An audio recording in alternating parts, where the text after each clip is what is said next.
감정에 대한 통념을 뒤엎는 5가지 통찰. 1. 감정은 철학이 아니라 기술이다. 우리는 흔히 감정을 철학적, 종교적, 혹은 개인의 성숙도 문제로 여깁니다. 하지만 이단 하나의 관점 전환은 그야말로 혁명적입니다. 감정은 자동차 운전이나 악기 연주처럼 기술적 문제입니다. 이 관점은 감정을 다루는 방식을 송두리째 바꿔놓습니다. 기술은 의도적 훈련, 객관적 평가, 효율성을 통해 향상될 수 있습니다. 감정도 마찬가지입니다. 수십 년간 부부로 살아도 대화의 달인이 되지 못하는 이유는 노력이 부족해서가 아니라 감정을 기술로 보지 않고 노력의 방향을 잘못 잡았기 때문입니다. 감정이라는 이것이 기술적 문제라는 것을 그때서 비로소 알게 됐다는 겁니다. 요 한 문장의 기술적이란 이 말에 제가 꽂힌 거예요. 이 관점을 받아들이는 순간 감정은 더 이상 막연하고 통제 불가능한 대상이 아니라 배우고 연습해서 능숙해질 수 있는 능력이 됩니다. 2. 감정의 심판관이 아닌 과학자가 되어라. 친구에게 실수로 상처 주는 말을 한 뒤 우리는 종종 내가 왜 그랬을까라며 자신을 자책하는 심판관이 됩니다. 이러한 판단과 평가는 끝없는 후회를 낳고 엄청난 에너지를 소모시키며 결국 관계를 망가뜨립니다. 뇌과학은 이에 대한 대안으로 감정의 과학자 또는 관찰자가 될 것을 제안합니다. 이는 자신의 감정을 옳고 그름으로 판단하지 않고 하나의 데이터처럼 객관적으로 관찰하는 태도입니다. 이는 놀라운 역발상입니다. 예를 들어 누군가에게 실수한 뒤 불쾌한 감정이 들 때 그것을 억지로 해소하려 애쓰기보다 그 찝찝함을 잠시 간직하는 것이 오히려 다음 실수를 막는 데 도움이 됩니다. 그 불편한 감정이 강력한 학습 신호가 되기 때문입니다.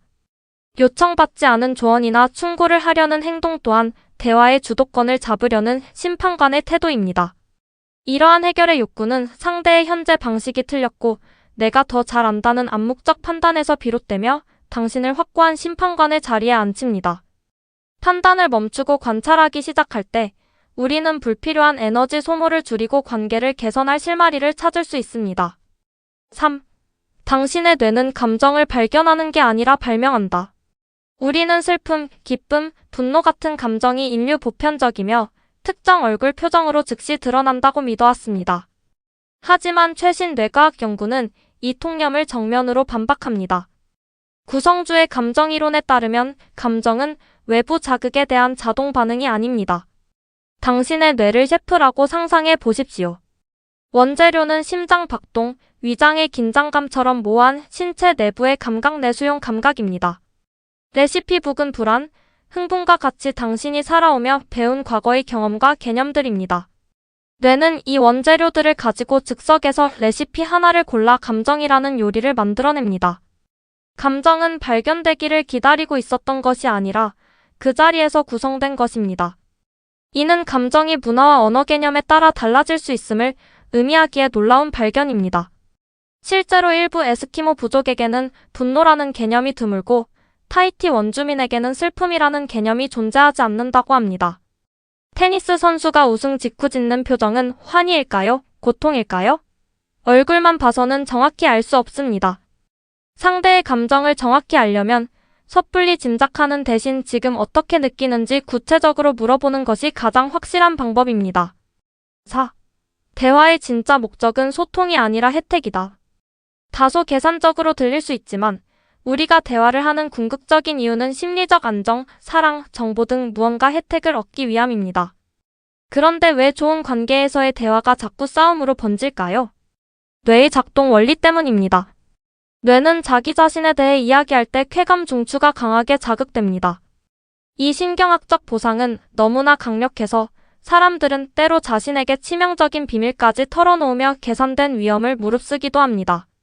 무의식적으로 대화의 주도권을 가져와 자기 이야기로 흐르게 만드는 이유입니다. 성공적인 대화를 위한 법칙은 역설적입니다. 대화라는 게임에서는 져주는 사람이 결국 승리합니다.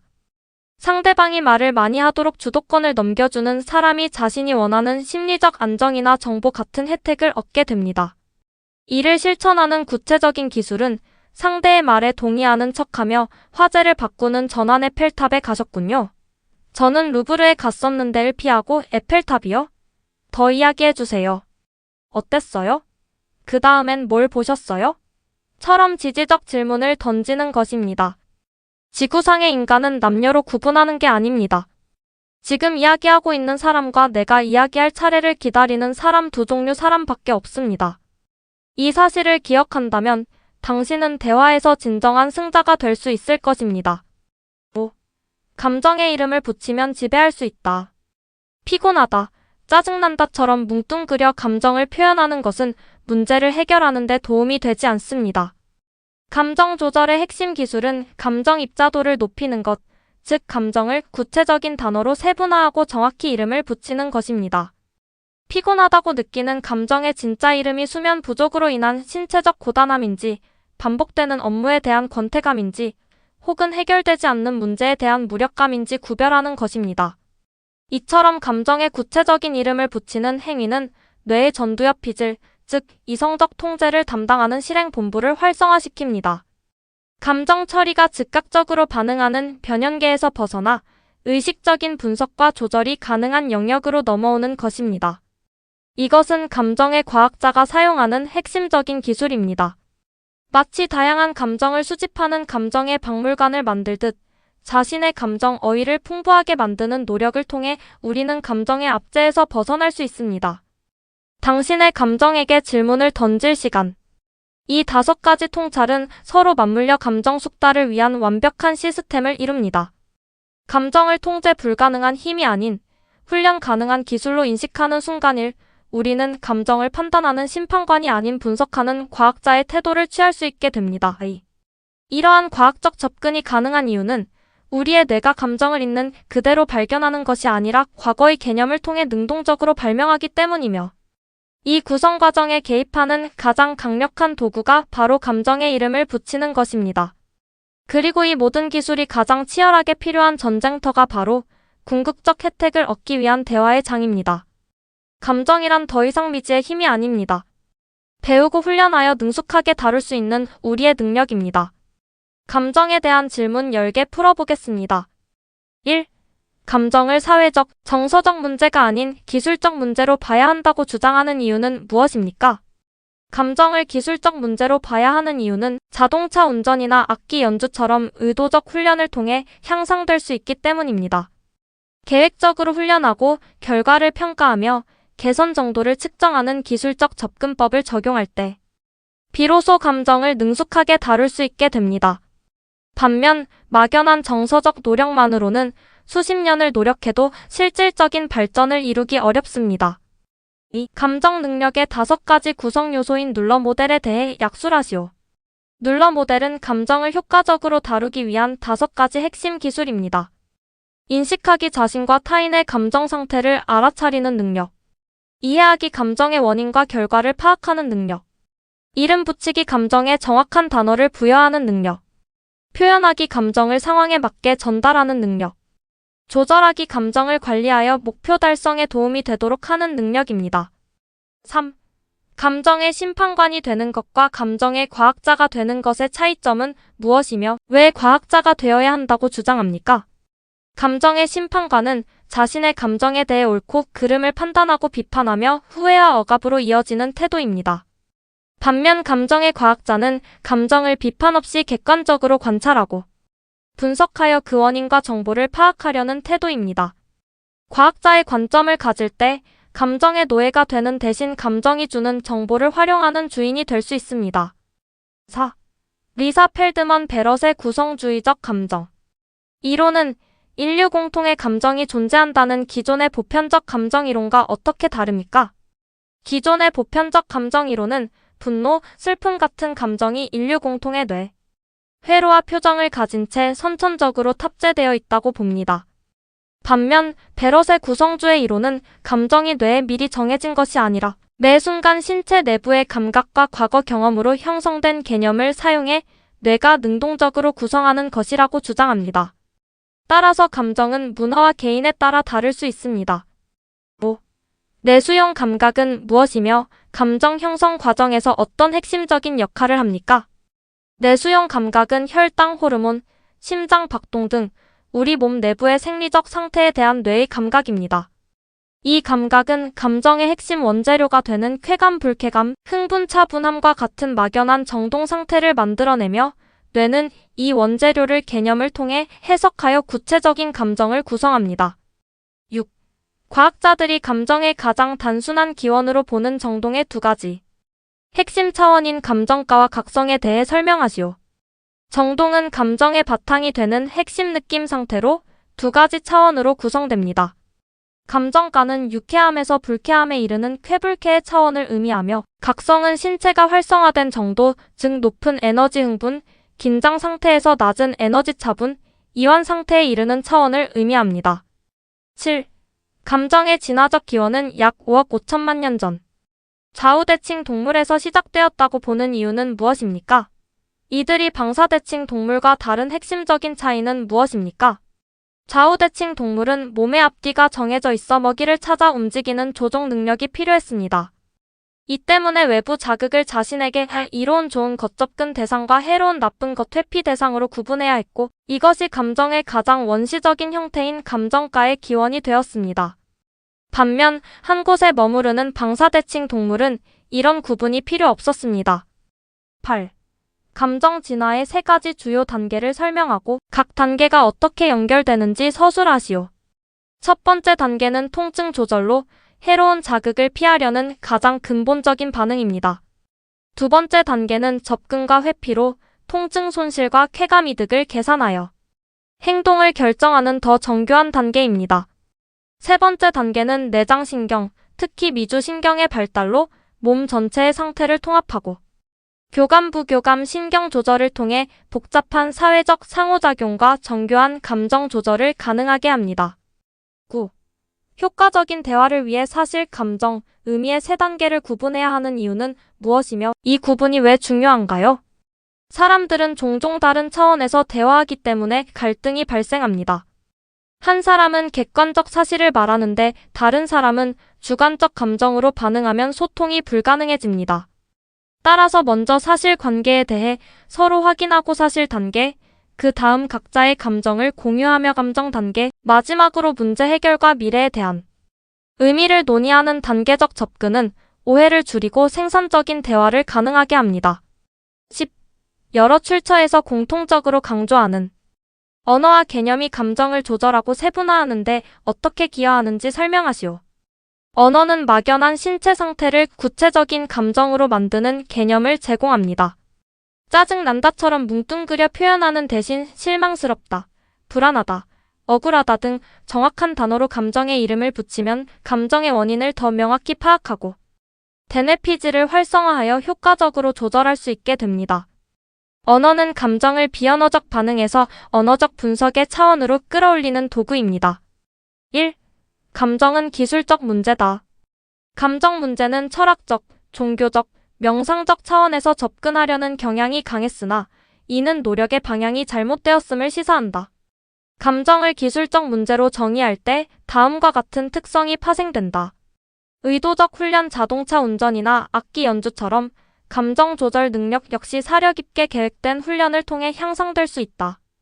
평가와 측정 기술에는 숙련도가 존재하므로 자신의 감정 조절 능력이 얼마나 향상되었는지 객관적으로 평가하고 측정하는 과정이 수반되어야 한다.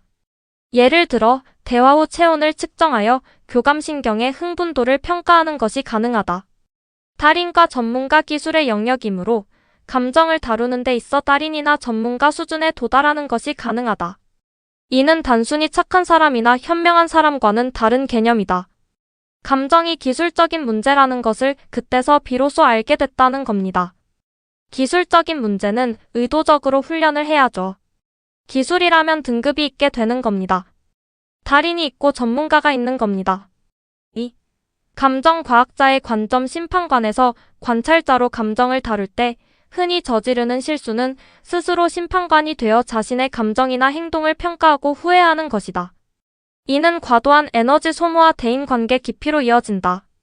대안은 감정의 과학자 또는 관찰자가 되는 것이다.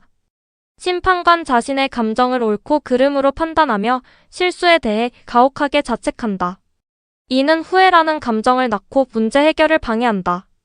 과학자 자신의 감정을 판단의 대상이 아닌 관찰과 분석의 데이터로 삼는다. 왜 이런 감정이 일어났을까? 를 탐구하며 감정의 원인과 패턴을 이해하려 노력한다. 3. 눌러 감정 능력의 5가지 구성 요소. 예일대 감성지능센터에서 제시한 눌러 모델은 감정 기술을 구성하는 5가지 핵심 요소를 체계화한 것이다. 감정 인식하기. 자신과 타인의 감정을 표정, 몸짓, 목소리 톤 등 비언어적 신호를 포함하여 알아차리는 능력. 감정 이해하기. 감정이 발생한 원인과 그 감정이 생각과 행동에 미치는 영향을 파악하는 능력. 감정 명명하기. 자신의 감정을 정확하고 적절한 어휘로 표현하는 능력. 분류하기로도 표현된다. 감정 표현하기. 사회적, 문화적 맥락을 고려하여 상대방이 공감할 수 있도록 자신의 감정을 효과적으로 전달하는 능력. 감정 조절하기. 감정의 노예가 아닌 주인이 되어 자신과 타인의 감정을 다루는 실용적 방법을 찾아내고 적용하는 능력. 구성주의 감정이론 뇌는 어떻게 감정을 만드는가? 구성주의 감정이론은 감정이 뇌에 미리 프로그램된 회로에 의해 촉발되는 것이 아니라 매 순간 뇌에 의해 구성된다고 주장하며 기존의 통념을 뒤집는다. 1. 보편적 감정 신화의 해체. 고전적 관점에서는 분노, 슬픔, 기쁨 등 특정 감정은 고유한 신체적 지문을 가지며 인종과 문화를 초월하여 동일한 표정으로 나타난다고 보았다. 그러나 구성주의 이론은 이를 부정한다. 표정의 맥락 의존성 동일한 얼굴 표정도 어떤 맥락에서 제시되느냐에 따라 전혀 다른 감정으로 해석될 수 있다. 테니스 경기에서 우승한 선수의 환희에 찬 얼굴은 고통스러운 표정과 유사하게 보일 수 있다. 문화적 상대성 특정 문화권에서는 서구 사회에서 보편적이라 여겨지는 감정 개념 자체가 존재하지 않기도 한다. 예를 들어 일부 에스키모 부족에게는 분노라는 개념이 타히티 섬의 일부 부족에게는 슬픔이라는 개념이 없다. 2. 예측하는 뇌와 개념의 역할.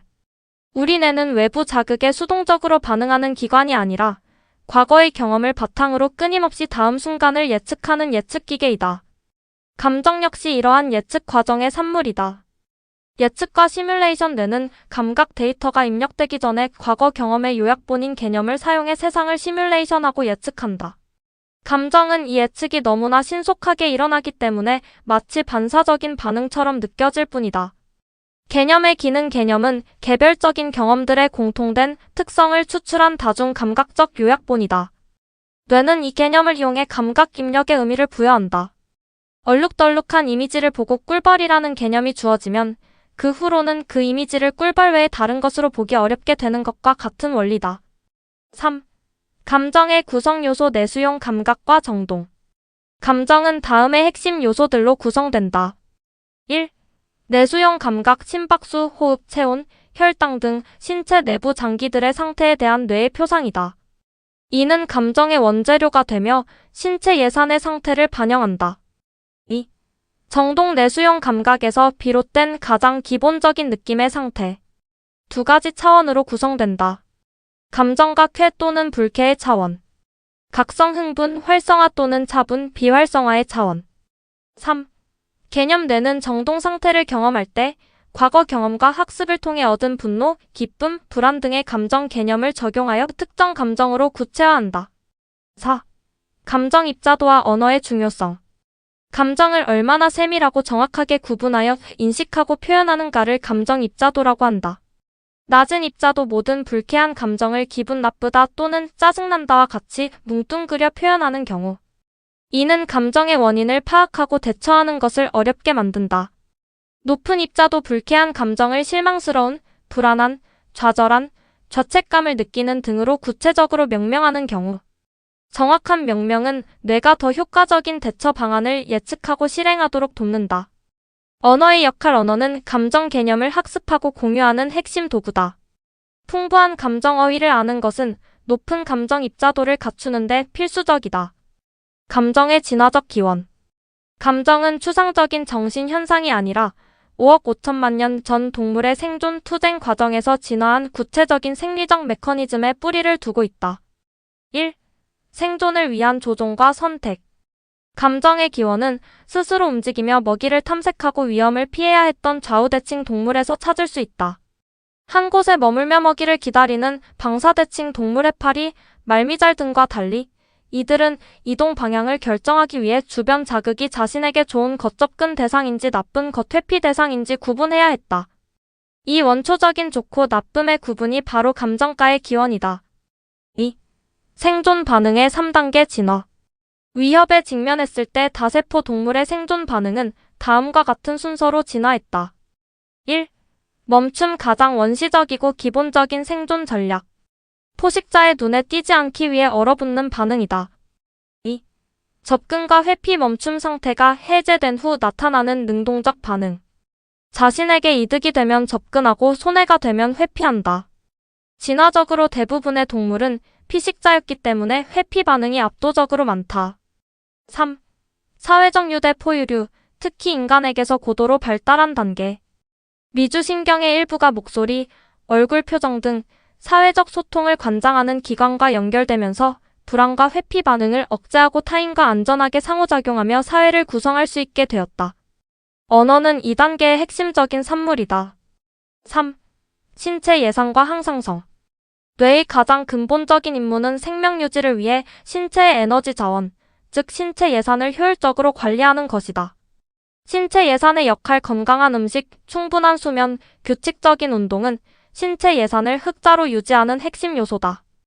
예산 불균형과 감정 누적된 신체 예산의 불균형 적자는 뇌의 재배선을 유발하고 조절 능력을 감소시킨다. 이러한 내부 상태는 불쾌한 정동으로 느껴지며 뇌는 이를 우울, 불안, 분노 등의 감정으로 구성할 수 있다. 이는 심리적으로 보이는 많은 문제가 실제로는 사회적, 생리적 문제임을 시사한다. 실용적 적용 감정 조절과 대화의 기술. 과학적 이해를 바탕으로 감정을 효과적으로 조절하고 대인 관계를 개선할 수 있는 구체적인 기술들이 제시된다. 1. 감정 조절의 핵심 기술. 감정의 방아쇠가 당겨지는 순간과 반응하는 순간 사이에 의식적인 틈을 만드는 기술.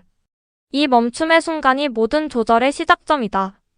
하나, 둘, 셋을 세는 것과 같은 단순한 행위가 이에 해당한다. 생리적 접근법. 감정이 격해졌을 때 교감신경 활성화, 의도적으로 길게 날숨을 쉬어 부교감신경을 활성화시킨다. 이는 심박수를 낮추고 신체를 이완시켜 감정의 강도를 물리적으로 낮춘다. 되고 싶은 나 불러오기. 메타모멘트 동안 자신이 이상적으로 생각하는 되고 싶은 나를 제3자의 관점에서 불러온다. 감정 전문가인 자네가 이렇게 반응하면 되겠나? 와 같이 스스로에게 질문하며 객관적인 시각을 확보한다. 정확한 명명 분류하기. 자신의 감정 상태에 구체적인 이름을 붙이는 행위.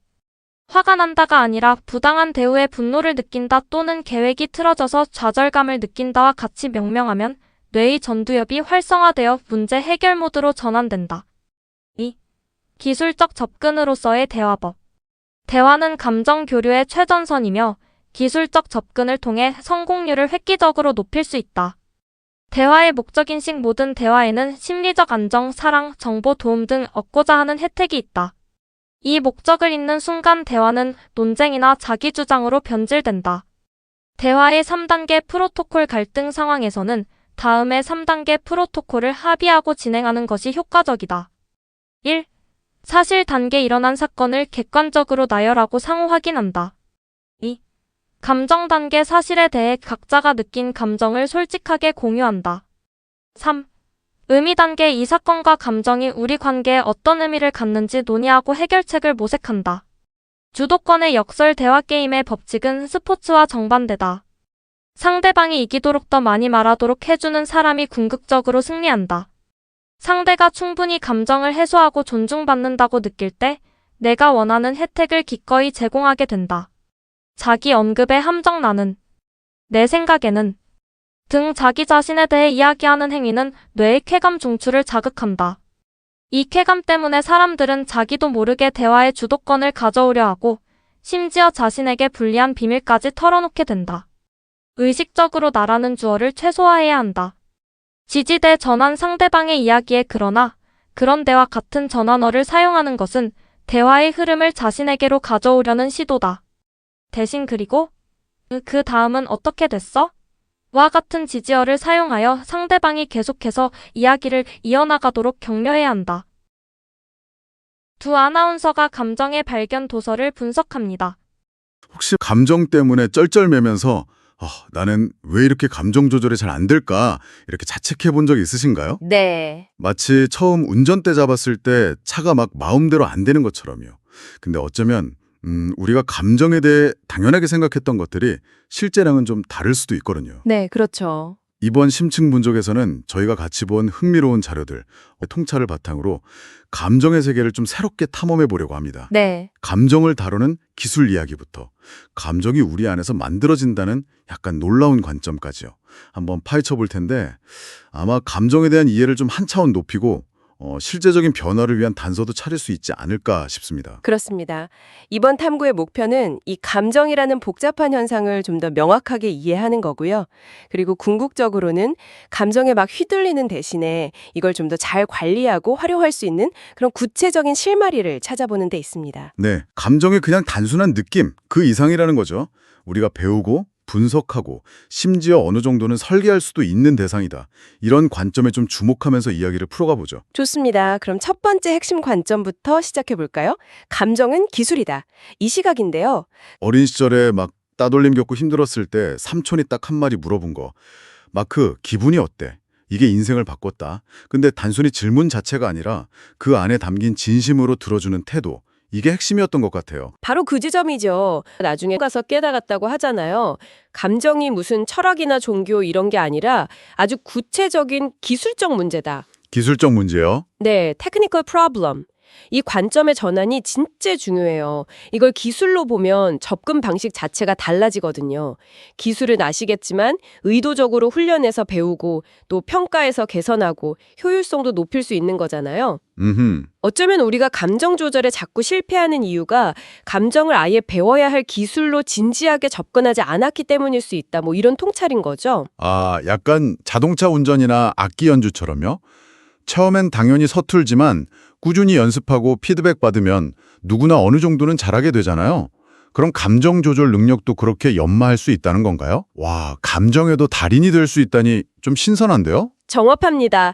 기술로 보면 감정 능력도 구체적인 하위 요소들로 딱 나누어서 체계적으로 훈련할 수 있어요.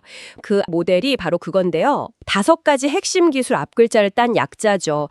첫째 R, recognizing, 자신과 타인의 감정을 표정, 몸짓, 목소리 톤 이런 단서로 알아차리는 능력이고요. 네. 둘째 U는 understanding, 그 감정이 왜 생겼고 또 어떤 결과를 가져올지 이해하는 거. 그리고 셋째 L, 레이블링. 아, 감정에 정확한 이름을 붙이는 거. 이건 진짜 여러 번 강조해도 좋을 것 같아요. 그냥 기분 안 좋아. 이게 아니라 뭐 실망했어, 불안해, 되게 서운하네. 이렇게 구체적으로요. 맞아요. 그게 진짜 중요하죠. 네. 그리고 넷째 E에는 expressing, 상황에 맞게 표현하는 기술. 마지막 R은 regulating, 결국 감정을 효과적으로 조절하고 관리하는 능력. 이 5가지군요. 네. 특히 그 레이블링, 이름 붙이기는 감정 조절의 거의 시작이라고 할 수 있어요. 내가 느끼는 걸 명확하게 언어화하는 순간 뭔가 모호했던 감정 덩어리가 딱 구체적인 대상으로 인식이 되면서 좀 다루기 쉬워지거든요. 비슷한 맥락에서 감정 조절을 위한 되게 실용적인 기술 접근법, 그 감정 조절의 사각형을 제시하셨죠. 특히 감정이 확 치솟는 순간에 아주 유용합니다. 아, 맞아요. 그 사각형 모델. 그 감정이 막 불길처럼 확 타오를 때 쓰는 응급처치 같은 느낌이었어요. 첫 단계가 알아차림, awareness. 아, 내가 지금 화가 나는구나 하고 딱 자각하는 거. 그렇죠. 그리고 바로 멈추는 거, stop. 이게 중요하다고 강조하셨죠. 이게 우리 몸의 생물학적 반응하고도 연결된다는 설명이 되게 흥미로웠어요. 핵심을 딱 짚으셨네요. 이 스탑 단계가 위험 앞에서 순간적으로 몸이 팍 굳는 동물의 얼어붙기, 프리즈 반응하고 비슷하다는 거예요.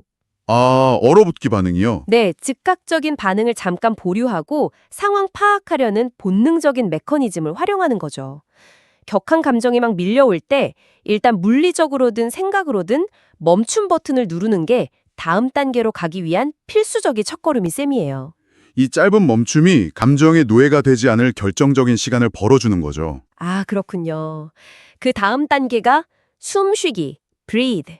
특히 길게 내쉬는 숨으로 부교감 신경계를 활성화시켜서 몸을 좀 진정시키는 거였고요. 네, 맞아요. 그리고 마지막 단계가 아까 아류엘에서도 나왔던 감정의 구체적인 이름 붙이기, 레이블링이었죠. 아, 이건 좌절감이구나. 이건 질투심이네. 이렇게 언어로 딱 정의하는 거. 그렇습니다. 알아차리고 멈추고 숨쉬고 이름 붙이는 이 4단계를 딱 거치면 감정에 확 압도되지 않고 상황을 좀 더 객관적으로 볼 수 있는 어떤 심리적인 공간이 확보되는 거죠. 네, 강조하신 것 중에 감정을 심판하지 말고 과학자처럼 관찰하라 라는 조언도 있었잖아요. 그거랑 정확히 통하는 지점이에요. 아, 네네. 내가 왜 또 이 모양이지? 이렇게 막 스스로 비난하는 심판관 모드에서 벗어나서 어떤 조건에서 이 감정이 나왔지? 신체적으로는 뭐가 달라졌지? 이걸 탐구하는 과학자 모드로 바꾸는 것. 이게 감정을 기술적으로 다루는 핵심 태도라고 할 수 있겠습니다. 감정을 기술로 보고 훈련한다. 정말 실용적인 접근법인데요. 근데 또 저희가 본 연구는 여기서 한 발 더 나아가잖아요. 우리가 보통 생각하는 감정의 본질 자체에 대해서 뭐랄까 상당히 혁명적인 질문을 던지더라고요. 네, 맞아요. 슬픔, 기쁨, 분노 이런 감정이 전 세계 모든 사람한테 똑같이 나타나는 그런 보편적인 프로그램이 아니라 사실은 우리 뇌가 각자의 경험이나 문화 속에서 구성해내는 거다. 이런 주장이죠. 네, 그 구성된 감정 이론, Theory of Constructed Emotion, 이게 감정과학 분야에 진짜 큰 반향을 일으켰어요. 기존의 기본 감정 이론, 그러니까 특정 감정은 고유한 뇌 회로랑 보편적인 얼굴 표정을 갖는다. 이 생각에 정면으로 도전하는 거죠. 그분이 자주 드는 예시 중 하나가 테니스 선수 세레나 윌리엄스가 중요한 경기에서 딱 이겼을 때 짓는 표정 있잖아요. 네, 맥락을 모르고 그 표정만 보면 우리가 보통 기쁨이라고 생각하는 표정하고는 좀 상당히 다를 수 있다는 거예요. 어떤 사람한테는 오히려 막 고통스러워 보이거나 극도의 긴장 상태로 보일 수도 있죠. 아, 그러니까 맥락이랑 개별 경험이 감정 해석에 결정적이다. 이런 말씀이시군요. 그럼 뇌는 외부 자극에 의해서 특정 감정이 그냥 탁 하고 켜지는 그런 스위치 같은 게 아니라는 건가요? 바로 그겁니다. 뇌가 감정을 수동적으로 촉발당하는 게 아니라 훨씬 능동적으로 만들어낸다고 보는 거죠. 그 과정을 좀 쉽게 설명하면요. 뇌는 항상 우리 몸 내부 상태를 계속 모니터링하고 있어요. 네. 이걸 학심 정동, 코어 에펙트라고 부르는데 마치 우리 몸의 기본 상태를 나타내는 계기판 같은 거예요. 기분이 얼마나 좋은지 나쁜지, 쾌불쾌의 감정과, 그리고 얼마나 에너지가 넘치는지, 가라앉아 있는지, 각성진정의 각성 수준. 이 2가지 단순한 신호죠. 아, 핵심 정동. 네. 뇌는 이 기본적인 핵심 정동 신호랑 우리가 과거에 겪었던 수많은 경험들, 그리고 우리가 배운 감정 개념, 특히 언어죠.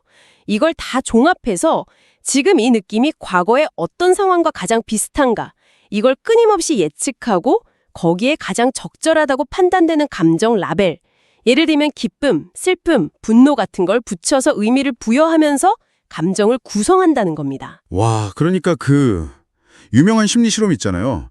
처음에는 그냥 의미 없는 얼룩 그림 보여주다가 나중에 벌 그림 살짝 보여주면 그 뒤로는 계속 그 얼룩이 벌처럼 보이는 거. 그거랑 되게 비슷하네요. 네, 맞아요. 일단 한번 개념이나 예측이 만들어지면 우리 뇌가 그 방향으로 해석하려는 경향이 강해진다. 결국 경험과 개념, 특히 언어가 우리가 느끼는 감정 자체를 만드는데 결정적인 역할을 한다. 이런 의미군요. 정확한 비유입니다. 이 구성된 감정 이론은 감정 조절에 대해서 아주 중요한 점들을 시사하는데요. 첫째는 감정 구성의 가장 기본적인 재료가 되는 핵심 정동, 즉 우리 몸 상태를 잘 관리하는 게 감정 관리의 핵심이라는 거예요. 아, 잘 자고 잘 먹고 규칙적으로 운동하는 거, 이게 단순히 신체 건강뿐만 아니라 우리가 경험하는 감정의 질이나 강도에 직접 영향을 미친다는 강력한 과학적 근거가 되는 거죠.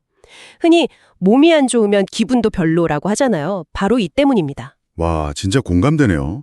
피곤하거나 배고플 때 같은 일에도 훨씬 더 예민하게 반응하게 되잖아요.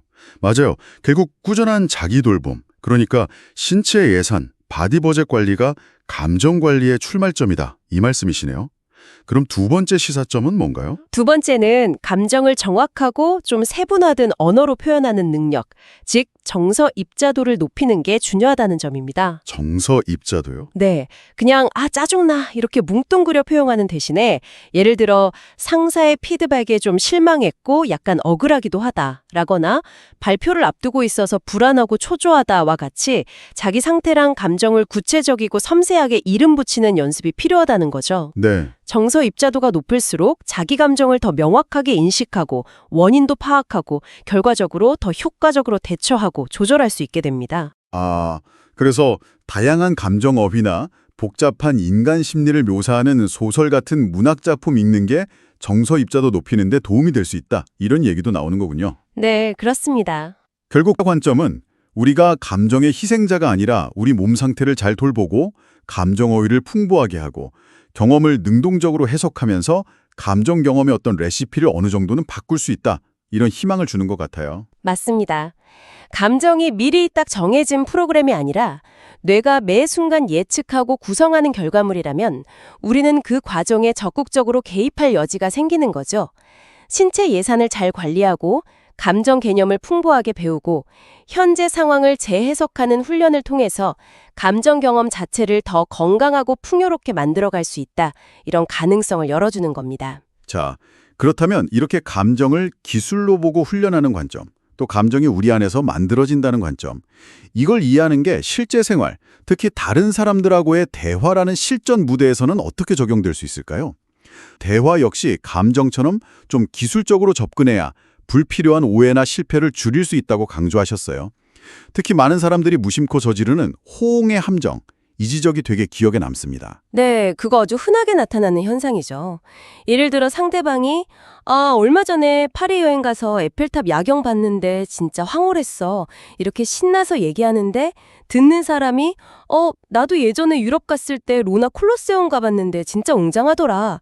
이렇게 대접하는 경우요. 네, 흔하죠. 겉으로는 여행 경험이라는 공통 주제로 대화 이어가는 것 같지만 실제로는 대화 초점을 상대방의 에펠탑 경험에서 나의 콜로세움 경험으로 확 옮겨온 거거든요.